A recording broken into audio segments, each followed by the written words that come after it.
Hello students, welcome my YouTube channel. आप सभी का एक बार फिर से योगी सर के क्लासेस पे आप सभी का स्वागत करता हूं। आज हम बात करेंगे यूनिट 4 के बारे में। इससे पहले हमने 3 यूनिट्स के बारे में बात कर चुका है, डिस्कस कर चुका है। अभी हम बात करेंगे यूनिट 3 के बारे में, जो है चैप्टर 4 और चैप्टर 5 गतिमान आवेश और चुंबकत्व। तो इस चैप्टर से आपको टोटल मार्क्स आएगा 8 का, जिसमें से आपको 2 क्वेश्चन पे डिवाइड किया गया, एक 3 मार्क्स का और एक आपका आएगा 5 मार्क्स का। तो चलिए इस चैप्टर से कौन कौन से क्वेश्चन है जो आ सकता है उसके बारे में हम लोग डिस्कस करेंगे।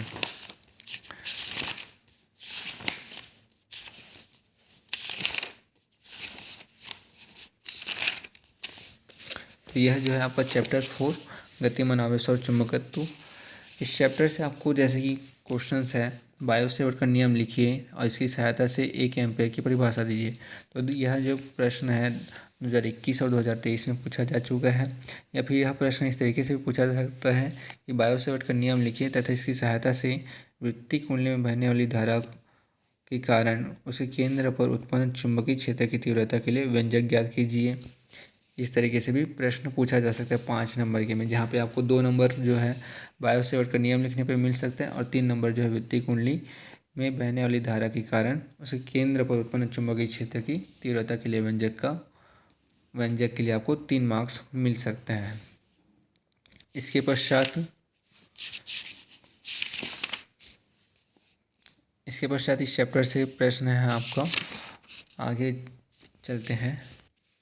इसके पश्चात प्रश्न है धारामापी। तो धारामापी जो है 2 प्रकार के होते हैं, एक जो है चल कुंडली धारामापी होता है और एक होता है चल चुंबक धारामापी। तो इसमें से चल कुंडली धारामापी की विशेषता और उसकी कार्यविधि पूछा जा सकता है। और इसके पश्चात है संट किसे कहते हैं, इसका सिद्धांत समझाइए। किसी धारामापी के संट लगाने से क्या क्या लाभ या हानि है, यह प्रश्न पूछा जा सकता है। इसके पश्चात है समझाया कि चल कुंडली धारामापी को वोल्टमीटर में कैसे परिवर्तित किया जाता है। अमीटर क्या है, एक चल कुंडली धारामापी को अमीटर में कैसे बदला जा सकता है। इसके पश्चात है अमीटर तथा वोल्टमीटर में अंतर लिखिए। तो इस चैप्टर से ध्यान दीजिएगा कि आपका सिर्फ 2 क्वेश्चन आना है, एक 3 मार्क्स का और एक आपका 5 मार्क्स का। तो 5 मार्क्स में जैसे कि 2 समांतर धारावाही चालकों के मध्य लगने वाले बल के लिए व्यंजक व्युत्पन्न कीजिए, इस बल पर आधारित एम्पियर को परिभाषित कीजिए। तो यह जो प्रश्न 2019 और 2021 में पूछा जा चुका है। तो यह जो है 2 चालक तार होते हैं एक दूसरे के पैरेलल, इसके मध्य लगने वाले बल के लिए आपको व्यंजक ज्ञात करना है। तो यह जो व्यंजक है वह होता है F = μ0/4 पाई 2I1I2/R।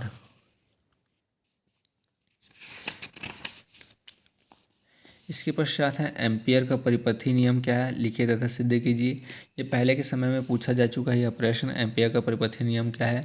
इसकी सहायता से धारावाही परिनालिका के अंदर चुंबकीय क्षेत्र की तीव्रता हेतु व्यंजक ज्ञात कीजिए। तो यह जो प्रश्न है 2 प्रश्न एक साथ मिलाकर पूछा जा सकता है कि एम्पियर का परिपथी नियम क्या है, परिभाषा लिख दीजिएगा और उसके साथ एम्पियर के परिपथी नियम की सहायता से इसकी परिनालिका के अंदर चुंबकीय क्षेत्र की तीव्रता के लिए आपको व्यंजक ज्ञात करना है। तो इसके लिए आपको डायरेक्ट क्या करना है, डायग्राम बना देना है एक, और सीधा आपको डेरिवेशन यहाँ पर बना के प्रूव कर देना है। तो आपको टोटल इसमें 4 मार्क्स मिल जाएंगे और आपका यहाँ पर एम्पियर का परिपथी नियम पे 1 मार्क्स मिल जाएगा। टोटल आपका 5 मार्क्स का कंप्लीट क्वेश्चन हो जाएगा। इसके पश्चात हम लोग आगे बढ़ते हैं दीर्घोत्तरी प्रश्न में। तो दीर्घोत्तरी प्रश्न में आपको 5 मार्क्स का, जैसे कि 2020 में पूछा गया एक प्रश्न, किसी वृत्ताकार धारावाही कुंडली की अक्ष पर स्थित किसी बिंदु पर चुंबकीय क्षेत्र की तीव्रता के लिए व्यंजक ज्ञात कीजिए। तो यह जो प्रश्न है पहले भी कई बार पूछा जा चुका है और यह प्रश्न पिछले 4 सालों में एक बार भी नहीं आया है। तो यह जो प्रश्न है यह मेरे लिए बहुत मोस्ट इम्पॉर्टेंट है, इसलिए मैं इसको टिक कर रहा हूँ यहाँ पे। आप सभी को अगर लगता है बहुत इम्पोर्टेंट है तो आप पढ़ लीजिएगा, वरना LC20 आपकी मर्जी, पर यह प्रश्न जो है इस बार आ सकता है।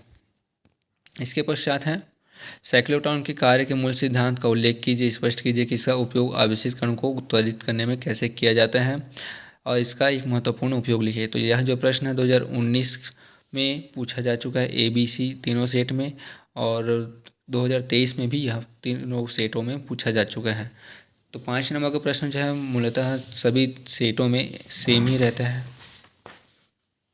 इसके पश्चात है तो साइक्लोट्रॉन को आपको नामांकित चित्र बनाना रहेगा और उसका जो सिद्धांत है वो किस सिद्धांत पे कार्य करता है यह लिखना रहेगा, और उसकी संरचना लिखना रहेगा और उसकी कार्यविधि। तो ये सारी चीज़ आपको 5 मार्क्स में लिखने पड़ेंगे। सभी में आपका जो है एक एक नंबर डिवाइड रहेगा।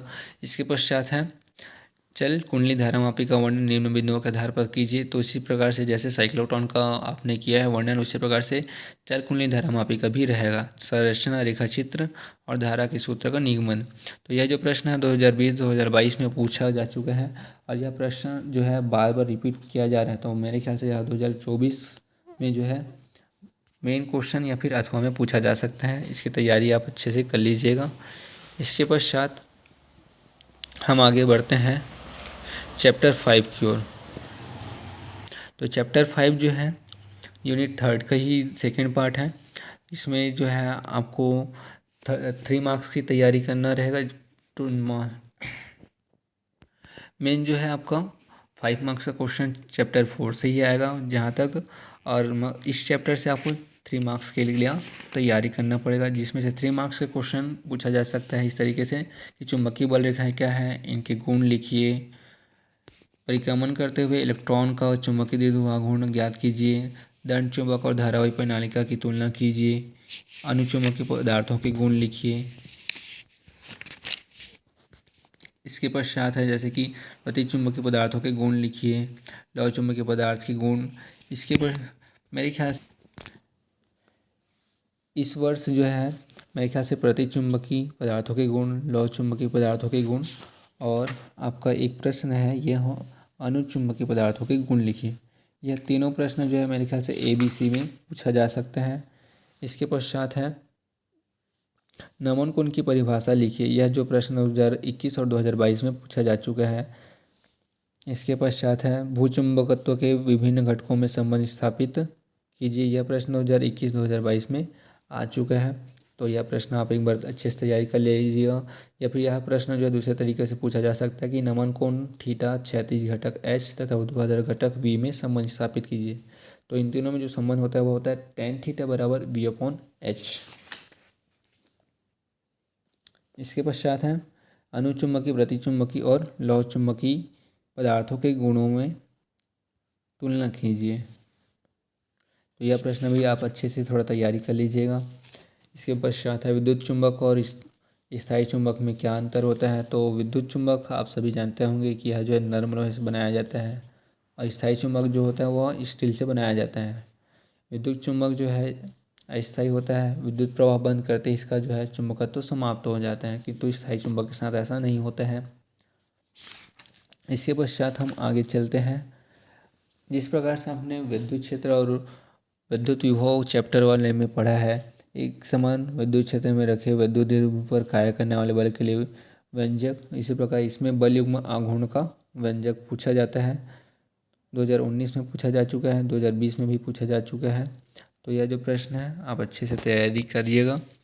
इस चैप्टर से आपका 3 मार्क्स का यह मेन क्वेश्चन बनता है कि एक समान चुंबकीय क्षेत्र में रखे द्विध्रुव पर लगने वाले कार्य या फिर बल युग्म आघूर्ण के लिए व्यंजक या फिर स्थितिज ऊर्जा के लिए व्यंजक पूछा जा सकता है। या फिर इस चैप्टर से आपको पूछा जा सकता है कि अक्षीय स्थिति में रखे विद्युत चुंबकीय द्विध्रुव के लिए चुंबकीय क्षेत्र की तीव्रता के लिए व्यंजक ज्ञात करे करके। तो यह प्रश्न जो है 2020 में पूछा गया है। इसके पश्चात है निरक्षीय स्थिति में चुंबकीय क्षेत्र की तीव्रता के लिए व्यंजक। तो यह प्रश्न 2020 में पूछा गया है। तो इस तरीके से यह जो है हम लोग का यूनिट 3 यानी कि चैप्टर 4 और चैप्टर 5 जो है कंप्लीट होता है। इसके पश्चात हम लोग बात करेंगे यूनिट 4 यानी कि चैप्टर 6 के बारे में। तब तक के लिए धन्यवाद।